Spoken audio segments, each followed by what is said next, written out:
converts, and I'm not talking about recent converts, could be recent converts, could be somebody who's been Muslim for 30 years, right? People who have family members who are not Muslim and they pass away. In contrast to what you see from people who are Muslims living in, quote unquote, the West, and then when they see that so-and-so passed away and they were not Muslim, they automatically draw the conclusion, and in an insensitive way, like, yeah, that person is destined for the hellfire. Is that appropriate? It is never appropriate when someone dies, whether they were non-Muslims we knew or didn't know, for us to make explicit, conclusive statements about where they're ending up. It's just not. AlMaghrib presents Q&A with Suleiman Hani. Frankly, there's no benefit in it. Like, there's no benefit. And I'm not talking here about somebody who oppressed Muslims for 30 years and then died, and the Muslims said, alhamdulillah, like, we're relieved of his oppression. I'm saying, explicitly saying, this person is going straight to the hellfire. This person is going to be punished. How do you know that? Right? Unless the name is mentioned in the Quran or authentic ahadith, we don't make judgments about where people are ending up, even if we are relieved of their oppression, or we see clearly that they rejected the truth numerous times, even in that case. Now, in the case of many converts, may Allah subhanahu wa ta'ala relieve their affairs and reward them for their steadfastness. It's not always easy. Oftentimes, we've had brothers and sisters tell us that they've had family members who died maybe before this person converted to Islam. So they maybe never received the true message of Islam. Again, you don't know. So you leave their affairs to Allah subhanahu wa ta'ala. It's not for us, and there's no benefit in us thinking about it, because we don't pass that judgment. And also, we're not the wisest of the wise. Ahkamul Hakimeen. We're not the fairest of the fair and the most merciful. Allah is more aware than we are of their situation. If really they didn't have that fair chance to receive Islam and to become Muslim in this world, perhaps they'll have their test in the next life. And that's the opinion of Ibn Taymiyyah rahimahullah, that they'll have some test to give them an opportunity to go to Jannah and be protected from the fire. So we don't have this, here's what gets me. We don't have this idea, this default idea, that every human being on earth who died as a non-Muslim is necessarily explicitly going to the hellfire. I don't know where this idea came from. And what I mean by this, let me clarify a bit, is that there are many people who just simply did not hear about Islam. And there are many scholars who believe that if someone did not hear about Islam, and they did not, maybe they could have researched it, but they did not search for Islam, but they believed in God in some way, they didn't reject belief in God, that there's hope for them, that they'll get a chance in the next life to receive some kind of test. And the same goes for people who receive the wrong message of Islam for 30, 40 years, that Islam is violence, terrorism, this and that. Some of them look beyond it. They researched, they became Muslim, many of them, alhamdulillah. Some of the worst critics of Islam, they became Muslims. And others simply don't. They don't research beyond that. Do we pass judgment on them and say they're going to hell? I don't think that it would be responsible, respectful, or even our place to make such a judgment. So we leave the affairs of all who passed away to Allah subhanahu wa ta'ala.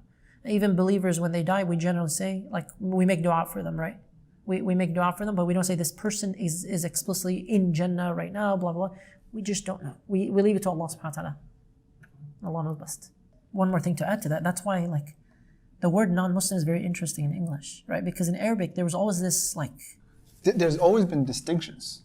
Well, in Arabic, especially in the Muslim world, it's always Muslim versus kafir, right? Everyone's either a Muslim or a kafir, right? What's now for some people a trigger word, a K word. What do you mean? So when we say non-Muslim, it doesn't mean they received the message of Islam. It just means they died, and as far as we know, they weren't Muslim when they died. Yeah. Right? But it's not an equivalent to saying that's where they're ending up. That's the distinction I wanted to make. Because even in the, I guess it's a question in regards to the people who are not Muslim that are referenced in the Quran in general terms are also in categories too, right?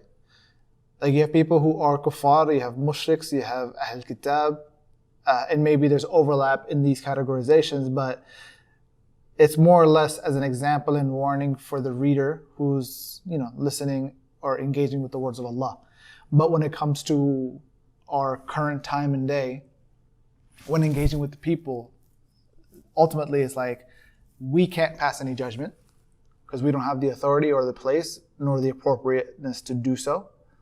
And when it comes, and it might also question be is somebody was mentioning how, I mean, I guess in a engagement setting, to call people non-Muslims seems maybe inappropriate, right? In the sense that if you want to engage with people, don't say Muslim, non-Muslim, but you would talk about Muslims and people of other faiths.